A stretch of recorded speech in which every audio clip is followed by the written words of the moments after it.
मैं हूं सुरेश चौहान के और आप सभी को नए वर्ष की पूर्व संध्या पर शुभकामनाएं देता हूं।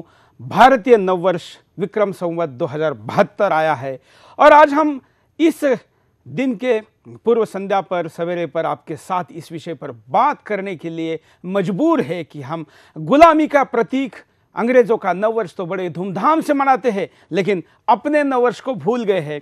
तो इस अपने नववर्ष का अपनेपन का एहसास इसके स्वागतोत्सव से करने का माहौल देश भर में है। देश में पिछले करीब 8-9 महीने से 10 महीने से जो राष्ट्रवाद का, भारतीयता का जो माहौल बना है, उस माहौल में अब भारतीय ये अपने आप को कहने में गौरवान्वित महसूस कर रहा है। लेकिन उसका यह गौरव जिन मूल्यों के साथ जुड़ा है, जिन घटनाओं के साथ जुड़ा है, जिन तथ्यों के साथ जुड़ा है, जिन विचारों के साथ जुड़ा है, जिन उत्सवों के साथ जुड़ा है, उसमें से महत्वपूर्ण उत्सव होता है नया वर्ष। जी हाँ, अमूमन ये देखा गया है कि जो अंग्रेजों के गुलाम रहे देश है, वो 1 जनवरी का नए साल का अंग्रेजी वर्ष ज़्यादा धूमधाम से मनाते हैं। लेकिन अगर हम देखेंगे कि जो कट्टर राष्ट्रवादी देश कहे जाते हैं, जिनमें सबसे ज़्यादा चाइना या ऐसे जापान, जर्मनी ऐसे देश है जो देश अपने यहाँ पर अपने नव वर्ष को मनाते हैं और उसके कारण वहाँ के लोगों में अपनेपन का स्वाभिमान जागता है। ये जो अपनेपन का स्वाभिमान है, ये व्यक्ति को राष्ट्र प्रेम के लिए और ज़्यादा प्रेरणा देता है और उस प्रेरणा से राष्ट्र खड़ा होता है। और इसलिए भारत में भी अब बड़ी रेखा खींचनी है। हम ये नहीं कह रहे कि 1 तारीख को बैन करो, 1 जनवरी को बैन करो। हम कह रहे कि उससे ज़्यादा बड़े पैमाने पर भारतीय नववर्ष को, विक्रम संवत को मनाएं। तो ये विक्रम संवत जो शुरू हुआ, ये राजा विक्रमादित्य के उस विजय के कारण हुआ। कौन थे राजा विक्रमादित्य? देखिए,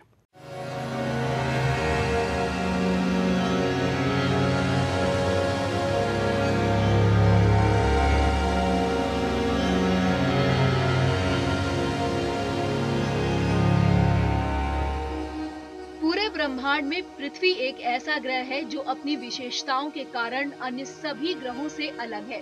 ठीक उसी तरह संपूर्ण विश्व में भारत ही एक ऐसा राष्ट्र है जो अपनी दिव्यता, अपनी विशेषता और अपने स्वर्णिम इतिहास के कारण पूरे विश्व में विख्यात है। भारत एक ऐसा देश है जिसकी एक अलग पहचान सिर्फ और सिर्फ भारत के सदियों पुराने इतिहास और महत्ता के कारण है। सदियों से भारत की धरती ने कई वीर सपूतों को जन्म दिया। ऐसे कई राजा हुए जिनका नाम इतिहास के पन्नों में स्वर्णिम अक्षरों में अंकित है और उन्हीं में से एक है भारतवर्ष के महत्वपूर्ण नगर जय श्री महाकाल उज्जैनी नरेश चक्रवर्ती सम्राट महाराजा विक्रमादित्य। विक्रमादित्य भारतीय इतिहास के सबसे महान शासक थे जो अपने ज्ञान, वीरता और उदारशीलता के लिए प्रसिद्ध थे। राजा विक्रमादित्य इतने योग्य थे कि उनके नाम की उपाधि तक बन गई। विक्रमादित्य की उपाधि भारतीय इतिहास के बाद के कई अन्य राजाओं ने प्राप्त की थी। माना जाता है कि उज्जैन के नरेश का शासन पूरब से पश्चिम और उत्तर से दक्षिण तक फैला हुआ था। उज्जैन के राजा विक्रमादित्य के समय ही विक्रम संवत चलाया गया था। इतिहासकारों के अनुसार उज्जैन के सम्राट विक्रमादित्य राज्य भारतीय उपमहाद्वीप के अलावा ईरान, इराक और अरब में भी फैला हुआ था। विक्रमादित्य की अरब विजय का वर्णन अरबी कवि जरहाम किंतोई ने अपने पुस्तक सायर उर ओकुल में किया है। देश में अनेक विद्वान ऐसे हुए जो विक्रम संवत को उज्जैन के राजा विक्रमादित्य द्वारा ही प्रवर्तित मानते हैं। इस संवत के प्रवर्तन की पुष्टि ज्योतिर्विद्यावरण ग्रंथ से होती है, जो कि 34 ईसा पूर्व में लिखा गया था। इसके अनुसार विक्रमादित्य ने 57 ईसा पूर्व विक्रम संवत चलाया। भारतीय परंपरा के अनुसार धन्वंतरी, शपनक, उमर सिंह, शंकु खटकरपारा, कालिदास, बेताल भट्ट, वररुचि और वराहमिहिर उज्जैन में विक्रमादित्य के राज दरबार के अंग थे। कहते हैं कि राजा के पास नवरत्न कहलाने वाले 9 ऐसे विद्वान थे जो हर क्षेत्र के ज्ञानी थे। कालिदास प्रसिद्ध संस्कृत राजकवि थे। वराहमिहिर उस युग के प्रमुख ज्योतिष थे जिन्होंने विक्रमादित्य के बेटे की मौत की भविष्यवाणी की थी। बेताल भट्ट एक धर्माचार्य थे। माना जाता है कि उन्होंने विक्रमादित्य को 16 छंदों की रचना नीति प्रदीप का श्रेय भी दिया है। विक्रमादित्य ऐसे राजा थे जिनकी ख्याति युगों युगों तक गाई जाती है।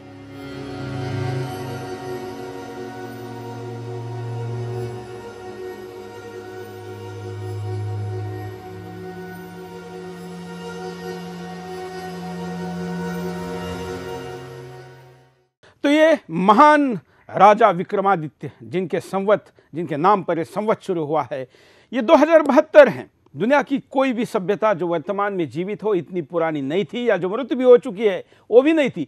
अमूमन देखा जाता है कि 2000 सालों में दुनिया की सभ्यताएं नष्ट होती है। इसके पहले का भी इतिहास है। विक्रमादित्य के पहले भी लाखों साल पुराना हमारा ये सभ्यता का ये सांस्कृतिक देश और भी कई पंचांगों से जाना जाता है, कई कैलेंडर से जाना जाता है।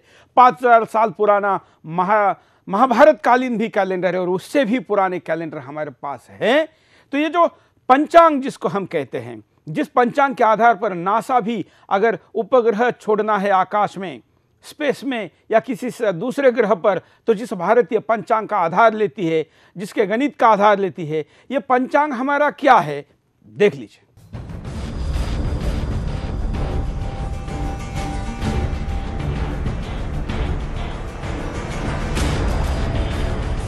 इस संसार में सभी कार्यों में सर्वत्र काल ही आवश्यक प्रतीत होता है। सबसे पहले मन में ये जिज्ञासा पैदा होती है कि ये काल क्या है। भारतीय परिवेश में काल दो तरह के माने गए हैं। एक काल वो जो भूभुर्वादी चतुर्दश कालों का अंत करने वाला है, और दूसरा काल वो जो कलात्मक अर्थात गणात्मक होता है। ये गणात्मक काल भी दो तरह के माने गए हैं, स्थूल और सूक्ष्म। आकाश में तारामंडल विभिन्न रूपों में दिखाई देने वाले आकार को नक्षत्र कहते हैं। मूलतः नक्षत्र 27 माने गए हैं। हिंदू पंचांग की उत्पत्ति वैदिक काल में ही हो चुकी थी। सूर्य को जगत की आत्मा मानकर उक्त काल में सूर्य और नक्षत्र सिद्धांत पर आधारित पंचांग होता था।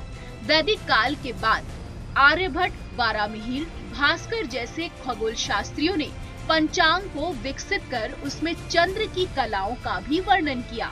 वेदों और अन्य ग्रंथों में सूर्य, चंद्र, पृथ्वी और नक्षत्र सभी की स्थिति, दूरी और गति का वर्णन किया गया है।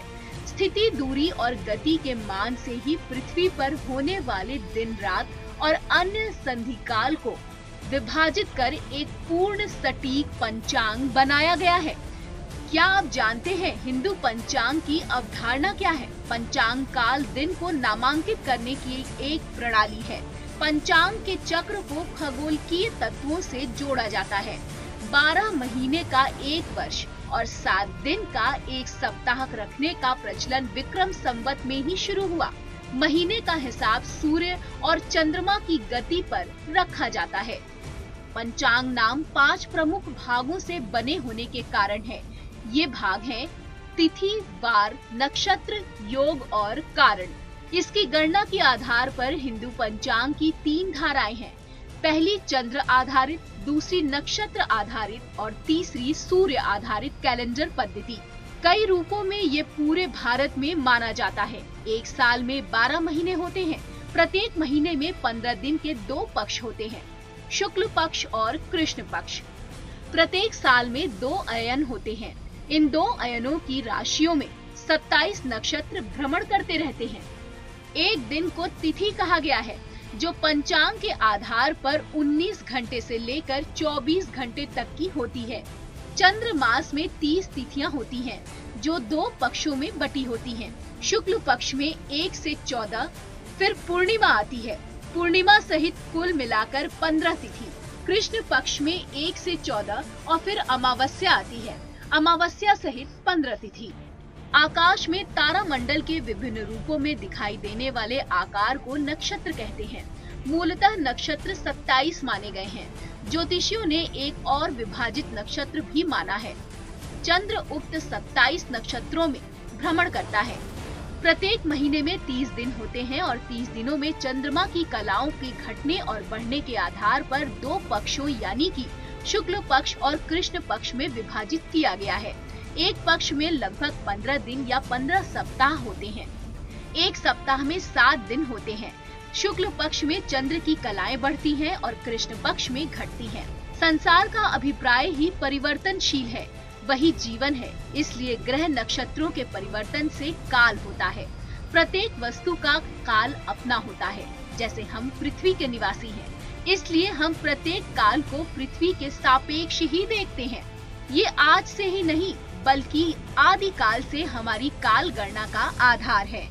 हमारे देश की ज्योतिष विज्ञान बहुत विकसित है और इसी विज्ञान के आधार पर कई विदेशी वैज्ञानिक भी अपनी गणनाएं करते हैं। ज्योतिष की दृष्टि से समग्र काल में सावन दिन या मान के धरातल में ही देखा जाता है। भारतीय परिप्रेक्ष्य में दिन का प्रारंभ मध्यरात्रि से नहीं बल्कि सूर्योदय से होता है। इसी आधार पर नक्षत्रों में अश्विनी नक्षत्र को, राशियों में मेष राशि को और मासों में चैत्र मास को प्रथम माना जाता है। काल के प्रारंभ में चैत्र शुक्ल प्रतिपदा थी, इसलिए इसी से वर्ष प्रतिपदा मानी जाती है। इसलिए आज तक भारतीय काल गणना के अनुसार वर्ष का प्रथम दिन चैत्र शुक्ल प्रतिपदा को ही माना जाता है।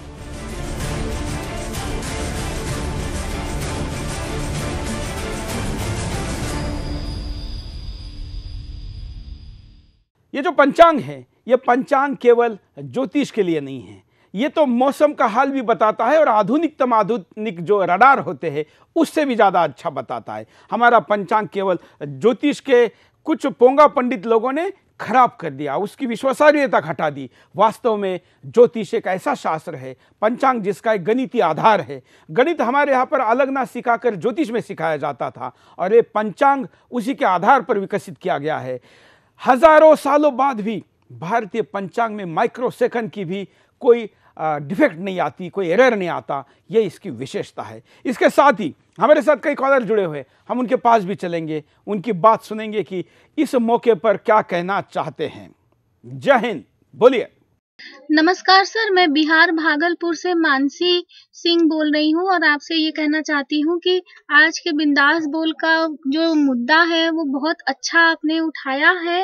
और एक बात और कहूँगी कि आज हमें हर घर में भारतीय नववर्ष मनाने के लिए सब लोगों को प्रेरित करना चाहिए और खुद भी भारतीय नववर्ष मनाना चाहिए और अंग्रेजों के बताए हुए नववर्ष को नहीं मनाना चाहिए। और भारतीय नववर्ष के दिन हमें जैसा कि आपने बताया पहले कि हमें अच्छे कपड़े पहनकर तिलक लगाना चाहिए और भगवा झंडा फहराना चाहिए अपने घर में। और साथ ही इससे हमारे देश की सभ्यता संस्कृति नजर आती है। और साथ ही जो हम विदेशी सभ्यता की तरफ भाग रहे हैं सर, वो भी बहुत गलत चीज है। और आपके चैनल के माध्यम से ही सर हम लोगों को सबको इतनी अच्छी जानकारी मिलती है और इतनी अच्छी अच्छी बातें सीखने को मिलती हैं। ऐसा तो सर किसी चैनल पे नहीं दिखाया जाता है। ये बहुत अच्छा कार्यक्रम है और जय हिंद सर। धन्यवाद। अगले कॉलर के पास चलते हैं। जय हिंद, बोलिए, क्या कहना है आपको? सुरेश जी नमस्कार, मैं हुकमचंद आजमगढ़ से बोल रहा हूँ। भारतीय नववर्ष की आपको बहुत बहुत शुभकामनाएं। मैं यह कहना चाहता हूँ कि चैत्र प्रतिपदा को जो हमारा अपना नववर्ष है, इसे मनाने के लिए भी हमें अपील करनी पड़ती है। क्या ऐसा नहीं लगता कि हम आज भी विदेशी मानसिकता के गुलाम हैं? और सुरेश जी, मेरा ये मानना है कि जो नववर्ष के टाइम पे ये जो चैत्र मास में नवरात्र मनाए जाते हैं, ये हमारे पूरे देश को मनाना चाहिए। हमारे राष्ट्र की एक पहचान है और हिंदू धर्म की आस्था इसी के प्रति और आगे बढ़ेगी, ताकि ये इसी के जरिए हम ये दर्शा सकते हैं कि हिंदुस्तान में हिंदू ही धर्म जो है सबका विकास कर सकता है।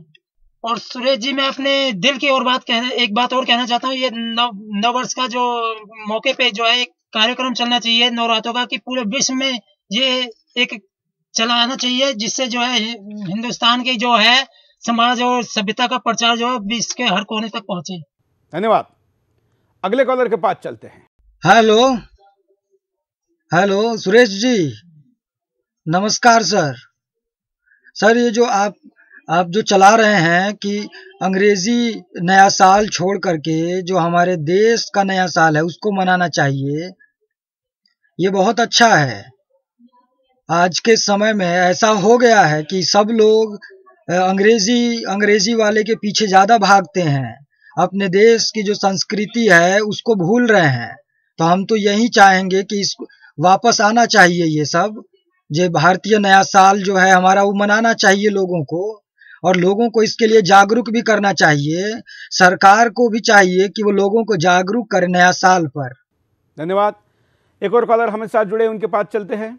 जी नमस्कार, जय हिंद। मैं नीलम कश्यप दिल्ली से। भारतीय नववर्ष के निमित्त आपने एक अच्छी पहल की है, इसके लिए आपको बहुत बहुत धन्यवाद। भारतीय नववर्ष सभी के लिए मंगलमय हो, ऐसी मेरी शुभकामनाएं हैं। लोग इसके महत्व को समझें और सराहें। वेस्टर्न कल्चर के राज्यवाद ने सभी चीजों को अपने अनुसार ढालने का प्रयत्न किया है, इसलिए अंग्रेजी नववर्ष का बुखार छाया रहता है। यह सभी का लोकतांत्रिक अधिकार है कि वह क्या मनाएं या क्या ना मनाएं, लेकिन भारतीयता को भूलते जाना कहां तक न्याय संगत है। आपने यह पुनीत कार्य किया है कि हम सभी भारतीय नववर्ष को संपूर्णता में आत्मसात करें। नई पीढ़ी, किशोर और युवा पीढ़ी का यह दोष नहीं है कि वे भारतीयता से प्राय वंचित होते जा रहे हैं, बल्कि कहीं तो जानबूझकर उन्हें भारतीय मूल्य परंपराओं से वंचित कराया जा रहा है। यह मीडिया, माध्यमों, बुद्धिजीवियों और वरिष्ठ पीढ़ियों की अहम जिम्मेदारी है कि युवा शक्ति को भारतीयता के मर्म से परिचित कराएं। आपको पुनः धन्यवाद कि आपने यह कदम उठाया। वंदे मातरम। धन्यवाद। स्काइप कॉलर भी हमारे साथ है। हमेशा की तरह अपने घर से बैठे हुए लोग अपने मोबाइल से या लैपटॉप से, टैब से स्काइप करते हैं। स्काइप कॉलर के पास। नमस्कार मित्रों, मैं विवेकानंद लखनऊ से आप सभी को भारतीय नववर्ष की कोटि कोटि बधाइयाँ। सुदर्शन परिवार एवं विंदास बोल के माध्यम से पूरे विश्व को हिंदू संस्कृति की शांति का परिचायक भारतीय नववर्ष मंगलमय हो, यही आपकी सबको मेरी तरफ से शुभकामनाएं हैं। और विंदास बोल बहुत अच्छा एक प्रयास कर रहा है। विंदास बोल के माध्यम से नए नए विषय हम सबको सुनने को मिल रहे हैं। विंदास बोल और सुदर्शन परिवार की ओर से या राष्ट्र निर्माण के क्षेत्र में एक नया कदम जो उठाया गया है, वह भी निश्चित ही एक बहुत ही क्रांतिकारी कदम होगा। भारतीय संस्कृति को विश्व में परिचय कराने में एक महत्वपूर्ण भूमिका अदा करेगा। इसी के साथ आप सभी को पुनः एक बार भारतीय नववर्ष की शुभकामनाएं। नमस्कार मित्रों। तो सुन रहे थे बात आपकी। स्काइप पर भी लोग क्या प्रतिक्रिया दे रहे हैं। एक और स्काइप के कॉलर हैं। नमस्कार, मैं सत्यवान रोहतक से बोल रहा हूं और मेरा प्रणाम है आदरणीय सुरेश चौहान के जी को, जो आप इतना अच्छा आयोजन लेके आए हैं। राष्ट्र निर्माण के माध्यम से पूरे देश में जो भारतीय नववर्ष विक्रम संवत 2072 की सबको, पूरे भारतवासियों को शुभकामनाएं देता हूं। और पूरे देश में आपने जो इतना भव्य आयोजन रखा है भारतीय नववर्ष का, इसके लिए बहुत बहुत आभार आपको। इस तरह के आयोजन भारतीय नववर्ष पर होते रहने चाहिए। और पूरा भारतीय से मैं आग्रह करता हूं कि सब भारतवासी मिल करके खुशी और हर्षोल्लास के साथ में मनाएं। रोहतक में हम भी एक बहुत बड़ा आयोजन कर रहे हैं और आदरणीय सुरेश चौहान के जी से हमने प्रेरणा ली और पूरे हर्ष और उल्लास के साथ में इस आयोजन को हम मना रहे हैं। घर पर सांस्कृतिक ध्वज लगा रहे हैं सबके घरों पर और सबके माथे पर हम तिलक लगा रहे हैं। तो मेरी बहुत बहुत शुभकामनाएं हैं पूरे भारतवासियों को नववर्ष विक्रमी संवत की। ओम प्रणाम। धन्यवाद। तो चलिए स्काइप का कॉल लेते हैं। नववर्ष की शुभकामनाएं मेरी ओर से समस्त भारतवासियों, भाइयों को, बहनों को।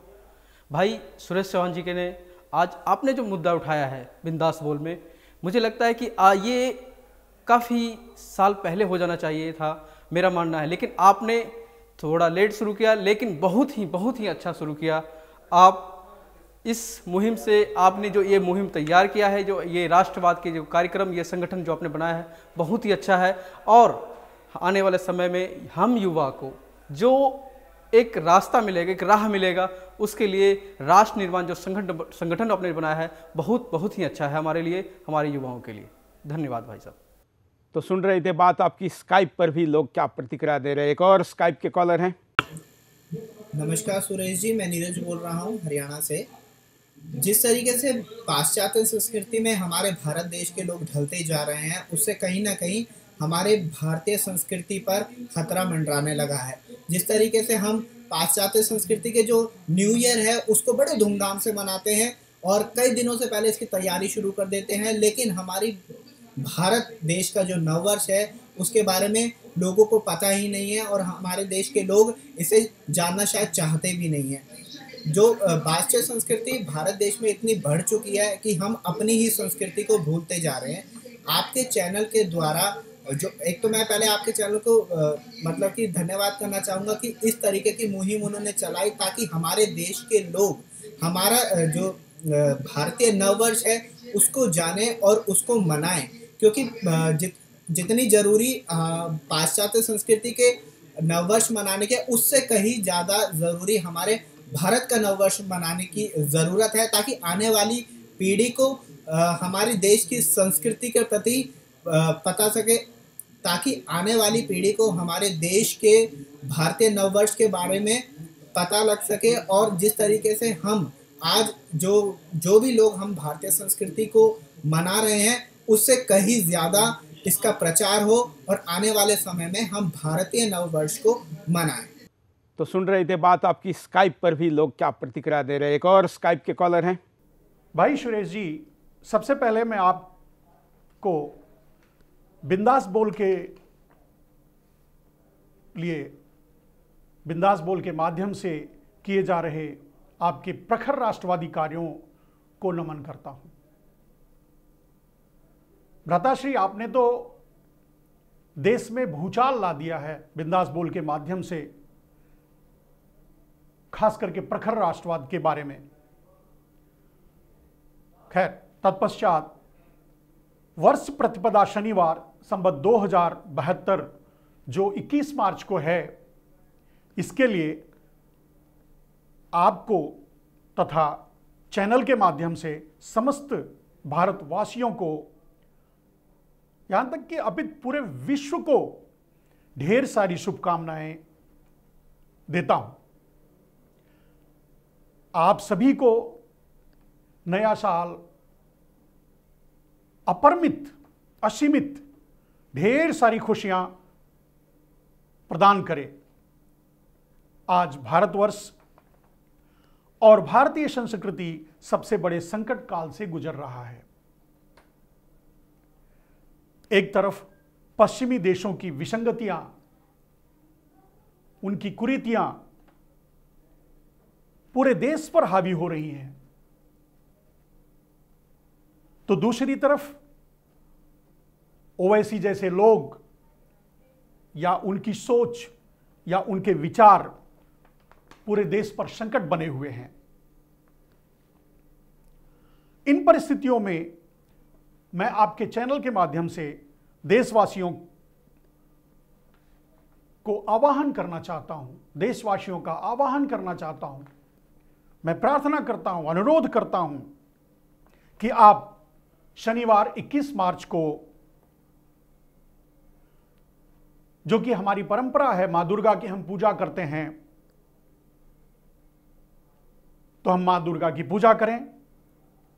हम अपने अपने माथों पर, पूरे परिवार के माथों पर तिलक लगाएं और अपने घरों पर भगवा ध्वज फहराएं। चलिए, धन्यवाद। जरा कारणों पर नजर डालते हैं कि आखिर आज ये कार्यक्रम करने की नौबत क्यों आई। देखिए, कुछ आंतरिक विखंडनकारी और बाहरिक विभाजक तत्वों ने राष्ट्रवाद, भारतीय संस्कृति और सांस्कृतिक चेतना के विरुद्ध नकारात्मक दुष्प्रचार किया कि उसमें स्वाभिमान, आत्मगौरव और देशभक्ति के आदर्श धराशायी होने लगे। जिस भारतीय संस्कृति ने पूरे विश्व को बंधुत्व का पाठ पढ़ाया, गणतंत्र और लोकतंत्र का ज्ञान दिया, उसी संस्कृति को पिछड़ा और असभ्य कहा गया। हमारी संस्कृति पर षड्यंत्रवश जमकर प्रहार किए, जो आज और भी उग्रतर रूप में अपना विध्वंसक स्वरूप दिखा रहे हैं। पाश्चात्य संस्कृति के प्रभाव में सबल, सशक्त और सक्षम भारत गढ़ने की दिशा में आगे न बढ़ना, भारतीय संस्कृति एवं सांस्कृतिक चेतना व राष्ट्रवाद के विरुद्ध उस दुष्प्रचार का प्रभाव आज देश और समाज पर इस तरह हावी है कि हमारे मन में देश, सांस्कृतिक परंपरा और विरासत के लिए स्वाभिमान की जगह हीन भावना ने ले ली है। पाश्चात्य सभ्यता का अंधा अनुकरण करके हम अपनी गौरवमयी और समृद्ध संस्कृति पर हमें गर्व नहीं होता, बल्कि हम उससे विमुख होते जा रहे हैं। यहां पर रुकते एक छोटे से ब्रेक के लिए। ब्रेक के बाद दोबारा आएंगे बिंदास बोलचाल।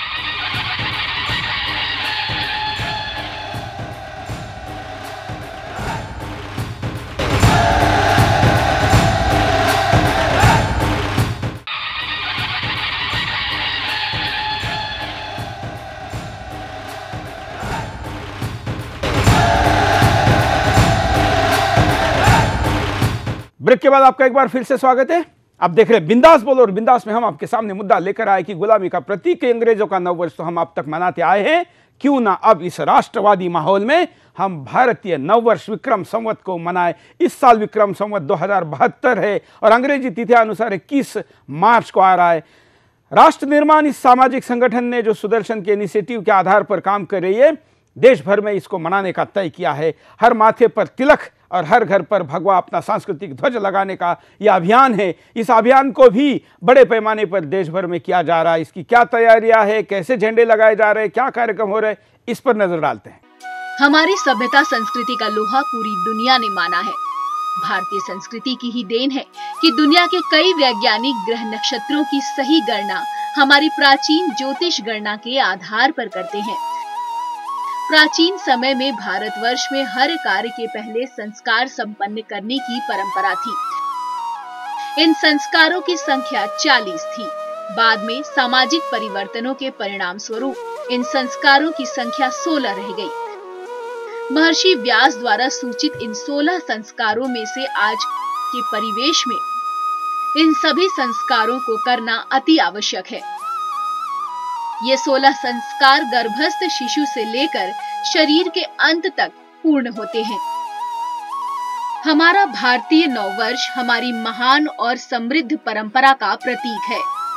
शालिवाहन और विक्रमी संवत की शुरुआत इसी दिन से होती है। चैत्र प्रतिपदा खगोलीय दृष्टिकोण से भी शास्त्रीय काल गणना की कसौटी पर पूर्णतः खरी उतरती है और इस काल गणना के आधार पर ही कई अन्य गणनाओं की शुद्धता वैज्ञानिक कसौटी भी पूर्णतः सटीक और अकाट्य है। इसलिए हम सभी को भारतीय नववर्ष जरूर मनाना चाहिए। भारतीय नववर्ष को हम 2 स्वरूपों में मना सकते हैं, एक तो व्यक्तिगत तौर पर और दूसरा सामूहिक तौर पर। व्यक्तिगत तौर पर नववर्ष को स्वच्छ नवीन भारतीय परिधान धारण करना चाहिए और माथे पर तिलक लगाना चाहिए। अपने घर को ऊंचे से ऊंचे स्थान पर भगवा ध्वज फहराना चाहिए जो पूर्ण रूप से स्थायी हो। अपने संपूर्ण घर को स्वच्छ करना चाहिए। इस दिन घर के प्रत्येक सदस्य को भारतीय वेशभूषा धारण करना चाहिए। अपने घर में भगवा ध्वज लहराने के बाद इस भगवा ध्वज को दीपावली या अन्य किसी पारिवारिक उत्सव या आयोजन के समय बदलना भी चाहिए। हम भारतीय नववर्ष को सामूहिक रूप से भी मना सकते हैं। किसी सार्वजनिक स्थान पर जैसे धार्मिक, शैक्षणिक, ऐतिहासिक या अन्य किसी भी स्थान पर समूह में इकट्ठे होकर उत्साह पूर्वक ऊंचे से ऊंचे झंडे पर भगवा ध्वज लगाएं। सभी को तिलक लगाएं, जय घोष का नारा करें। ध्वजारोहण का सर्वाधिक उपयुक्त समय सूर्योदय के साथ ही माना गया है।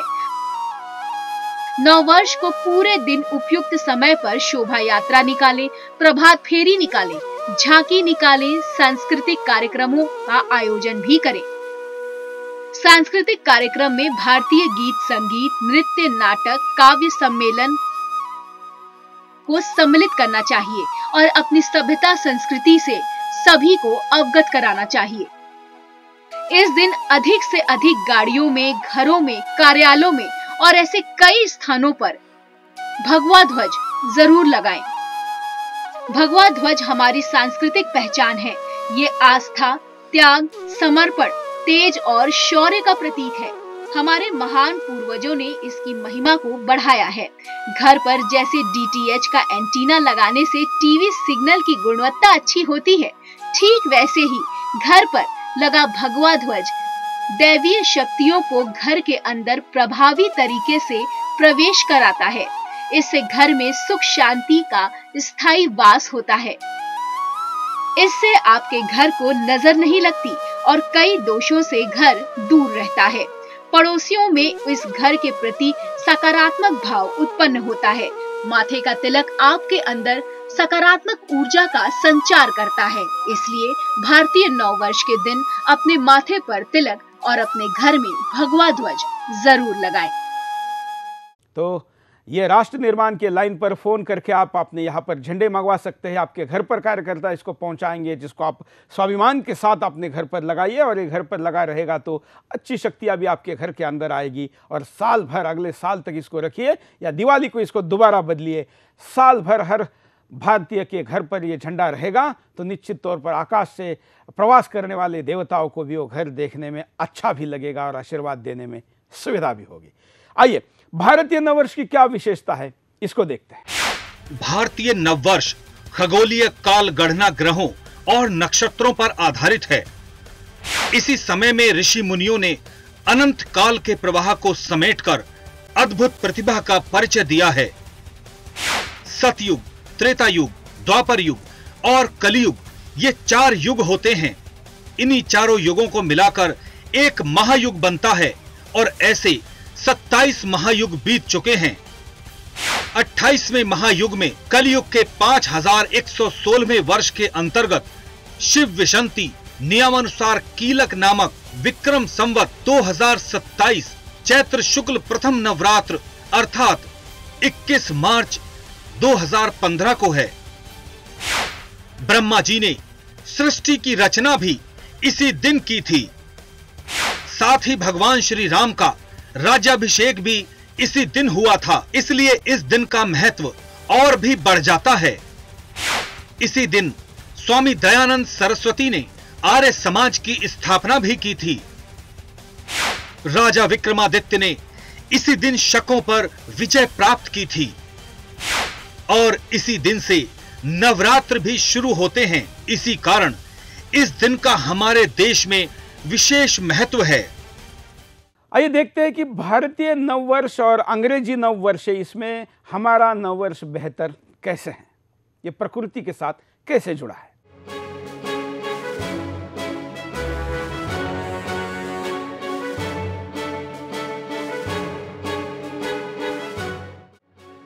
आज हम पूरी तरह से पाश्चात्य सभ्यता संस्कृति के जाल में फंसते जा रहे हैं और इसी कड़ी में हम कई कुरीतियों का शिकार भी हो रहे हैं।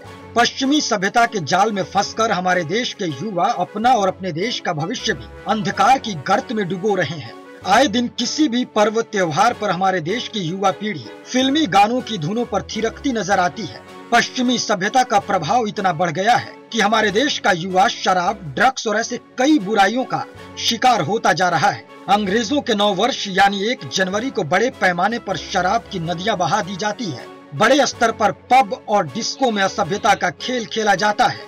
साथ ही अंग्रेजी नववर्ष को ब्रिटिश हुकूमत के गुलाम रहे देशों के लोग अंध उत्साह के साथ मनाते हैं, लेकिन चीन और जापान जैसे कई देशों के लोग अपनी सभ्यता, संस्कृति और आदर्शों के अनुरूप अपने देश का नववर्ष पूरे हर्ष उल्लास और उत्साह पूर्वक मनाते हैं। अपना सांस्कृतिक नववर्ष उत्साह पूर्वक मनाने का उद्देश्य है अपनी संस्कृति, सभ्यता का उत्थान और उसके प्रति आत्म गौरव और स्वाभिमान के भाव को जगाना और उसे बनाए रखना। लेकिन भारतवर्ष जिसकी सांस्कृतिक आध्यात्मिक आभा के आलोक में दुनिया की कई सभ्यताएं विकसित हुई, आज स्वयं अपनी संस्कृति को भूल बैठा है। इसलिए हम अपने देश के उदात्त, विराट और वैज्ञानिक सांस्कृतिक विरासत और परंपरा के प्रति स्वाभिमान और आत्म गौरव का भाव सुषुप्त जनमानस में पुनर्जागृत करने के लिए भारतीय नववर्ष को पूर्ण उल्लास, उत्साह और श्रद्धा पूर्वक मनाएं। चैत्र प्रतिपदा यानी भारतीय नववर्ष हमारी महान और समृद्ध परंपरा का प्रतीक है। शालिवाहन और विक्रमी संवत की शुरुआत इसी दिन से होती है। चैत्र प्रतिपदा खगोलीय दृष्टिकोण से भी शास्त्रीय काल गणना की कसौटी पर पूर्णतः खरा उतरता है। इस काल गणना के आधार पर की गई अन्य गणनाओं की शुद्धता, वैज्ञानिक कसौटी भी पूर्णतः सटीक और अकाट्य है। इसलिए आइए हम सब अपनी मजबूत जड़ों की तरफ लौटें।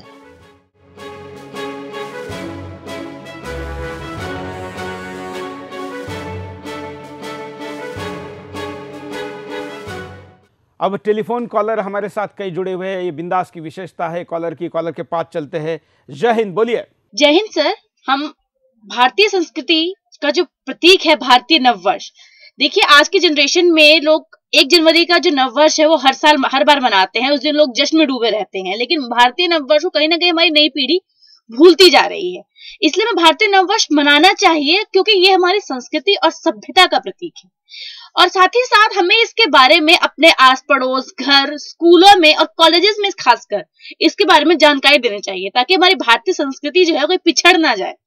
साथ ही साथ जो हमारे इलाके हैं वहां पर सांस्कृतिक कार्यक्रमों का आयोजन होना चाहिए इस दिन, ताकि लोगों को हमारी भारतीय संस्कृति, भारतीय सभ्यता से रूबरू कराया जा सके। साथ ही साथ स्कूलों में, कॉलेजेस में फंक्शंस होने चाहिए ऐसे कि जिससे हमारी भारतीय संस्कृति, कला, नृत्य, संगीत का लोग लुत्फ भी उठा सके। साथ के साथ इसके बारे में लोगों को जागरूक किया जा सके, क्योंकि हम देख रहे हैं जैसे जैसे तकनीक आ रही है, नए नए मॉडर्न विचार आ रहे हैं, तो हम अपनी भारतीय सभ्यता को भूलते जा रहे हैं। ऐसा ना हो। भारतीय नववर्ष मनाने से सिर्फ और सिर्फ हमारे जो आने वाली पीढ़ी है उसको बहुत ज्यादा फायदा पहुंचने वाला है। धन्यवाद। एक और कॉलर। नमस्कार सर, मैं राजू बोल रहा हूँ। मैं सबसे पहले आपको धन्यवाद देना चाहूंगा और आपके चैनल को धन्यवाद देना चाहूंगा, जिस तरह से आपने इस नववर्ष के कार्यक्रम को आगे बढ़ाया है और दिखा रहे हैं। कहीं ना कहीं ये समाज के लिए एक अच्छा विषय है। युवा पीढ़ी को इस प्रोग्राम को जरूर देखना चाहिए और इसको कहीं ना कहीं फॉलो करना चाहिए। तो मेरा ये कहना है कि जो 1 जनवरी को लोग नए अंदाज से मनाते हैं, पार्टी वार्टी करते हैं, कई अलग तरीके से अपने अपने अंदाज से मनाते हैं, तो इसको कहीं ना कहीं भारतीय संस्कृति और भारतीय समाज से भी जोड़ा जाए और एक अलग पहचान बनाई जाए, भारतीय संस्कृति जो झलके। तो इसके लिए मैं एक बार फिर से आपको धन्यवाद करना चाहूंगा कि आपने ऐसे मुद्दों को बराबर सामने लेके आते रहते हैं। तो कहीं ना कहीं भारतीय संस्कृति को भी इस कार्यक्रम के जरिए आप दिखा रहे हैं। सर, मैं यहाँ पे एक और बात कहना चाहूंगा कि जो हमारी पुरानी संस्कृति और सभ्यता है उसको भी यहाँ पे बरकरार रखने की कोशिश करनी चाहिए आज के युवा पीढ़ी को, तो वो कहीं ना कहीं भारतीय संस्कृति को बरकरार रखें। धन्यवाद। एक और कॉलर। हेलो, नमस्कार सर, मेरा नाम राजदीप है और मैं पटना से बोल रहा हूँ। आज का जो बिंदास बोल है उसमें जो भारतीय नववर्ष जो टॉपिक लिया गया है वो बहुत ही शानदार है, बहुत ही अच्छा है।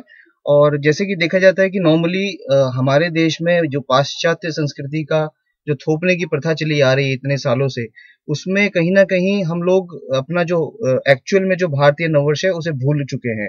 अलग अलग तरीके से, बहुत बुरी तरीके से हम अपना नववर्ष जो कि 1 जनवरी को मनाया जाता है, लोग शराब पीते हैं, रास्तों पे नाचते हैं, बेढंगा डांस होता है, ऊटपटांग तरीके अपनाए जाते हैं, वो सब नहीं होना चाहिए। मुझे लगता है आपके जो प्रोग्राम है उसके माध्यम से जो ये भारतीय नववर्ष का प्रोग्राम शुरू किया जा रहा है, एक नया चलन शुरू किया जा रहा है, युवा पीढ़ी को अवगत कराया जा रहा है, ये बहुत ही अच्छा है और इसको पूरे देश में बड़े पैमाने पर मनाना चाहिए। धन्यवाद सर। धन्यवाद। एक और कॉलर। जय हिंद सर, मैं संजय बोल रहा हूँ। जैसे आपका मुद्दा है भारतीय नववर्ष, ये बहुत अच्छा मुद्दा आपने उठाया है और ये मुद्दा है सर, प्रत्येक इंसान को इसके लिए आकर्षित होना चाहिए और ये प्रतिवर्ष भारतीय नववर्ष मनाना चाहिए। जैसे कि हम 1 जनवरी को नई साल मनाते हैं और उसे जो अंग्रेजों की दी हुई वो हुकूमत है उसके अनुसार हम उसे मनाते हैं और पब में जाके दारू पीते हैं और जो शोर शराबा होता है उसके अलग जाके जो आपने ये नई जो शुरुआत की है भारतीय नववर्ष मनाने की, वो बहुत अच्छी है और हमें ये प्रतिवर्ष मनानी चाहिए और मनानी ही नहीं चाहिए, दूसरे लोगों को भी इसके लिए आकर्षित करना चाहिए और लोग इसे आगे आके मनाएं और ये प्रतिवर्ष मनाएं, जिससे हमारे देश की संस्कृति है उसको बढ़ावा मिले। जय हिंद सर। धन्यवाद। एक और कॉलर। हेलो,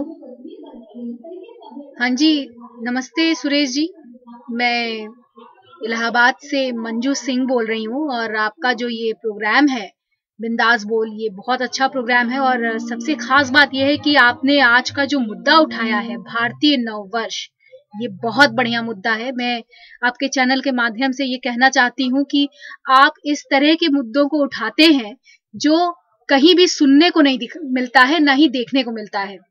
आज हम न्यू ईयर तो मनाते हैं, बड़े धूमधाम से मनाते हैं, इसके न्यू ईयर के लिए हम प्लानिंग करते हैं पहले से, लेकिन हमारा जो भारतीय नववर्ष है जो कि आप बता रहे हैं अपने चैनल के माध्यम से, उसके बारे में ना तो कोई जानता है और ना ही इसे कोई मनाना चाहता है।